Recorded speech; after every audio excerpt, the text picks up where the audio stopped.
Bismillahirrahmanirrahim. Assalamualaikum warahmatullahi wabarakatuh. Alhamdulillah anak-anak murid cikgu yang dikasihi sekalian. Hari ini kita akan sambung pelajaran ibadat. Pelajaran yang keempat yang bertajuk wudu. Tengok gambar yang cikgu paparkan. Orang sedang mengambil wudu. Baik, apakah pengertian wudu? Wudu iaitu membasuh anggota tertentu menggunakan air mutlak beserta niat mengangkat hadas kecil. Membasuh anggota tertentu menggunakan air mutlak beserta niat mengangkat hadas kecil. Kita basuh anggota tertentu, contohnya muka. Okey, kemudian kita basuh guna air mutlak.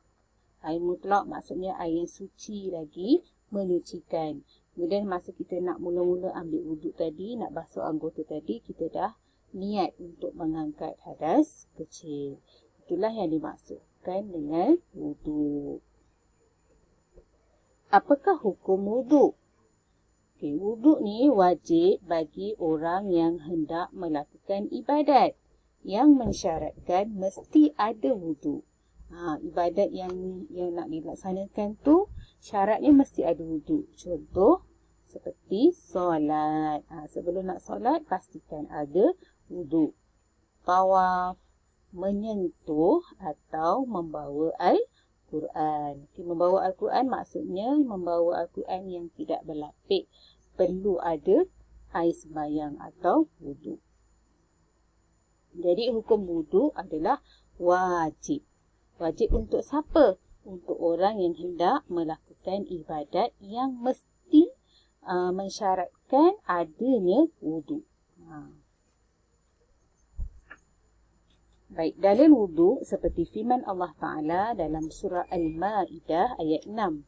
Bismillahirrahmanirrahim.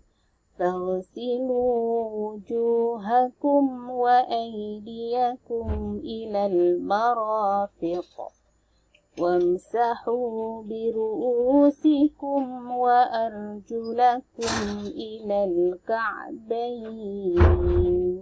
Artinya, basuhlah muka kamu dan kedua belah tangan kamu meliputi siku dan sapulah sebahagian dari kepala kamu dan basuhlah kedua belah kaki sehingga buku lali. Ayat kat sini pun dah menerangkan antara anggota-anggota wuduk yang kita kena basuh ketika mengambil wuduk. Baik, seterusnya kita lihat rukun wuduk. Rukun wuduk ada 6. Yang pertama, niat. Ingat, yang pertama niat. Ambil semayang, nak basuh anggota tertentu, mesti niat. Niatnya macam mana? Nawaitu raf'al hadathil asghari lillahi ta'ala. Nawaitu raf'al hadathil asghari lillahi ta'ala. Sahaja aku mengangkat hadas kecil kerana Allah Ta'ala. Bila kita nak baca niat ni?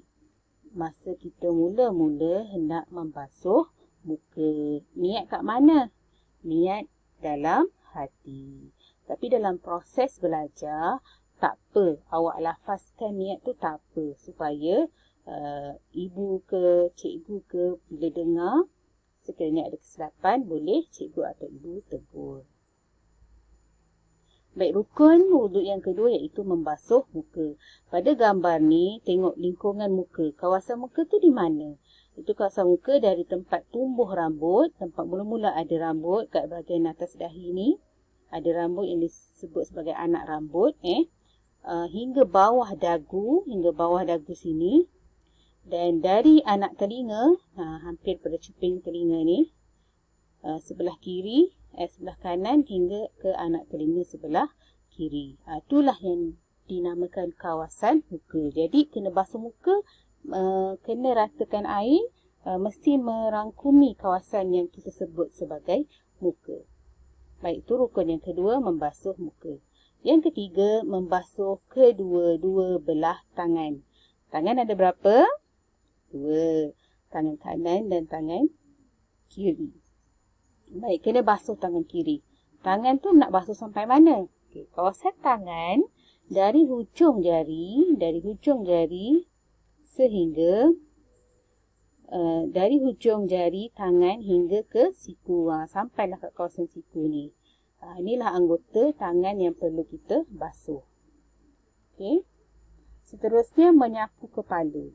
Bukan menyapu rambut, menyapu kepala. Okey, menyapu kepala iaitu kawasan yang biasanya ditumbuhi rambut. Okey, belakang, depan tu merupakan kepala. Kiri, kanan tu adalah kepala. Yang kawasan yang ditumbuhi rambut tu merupakan kepala.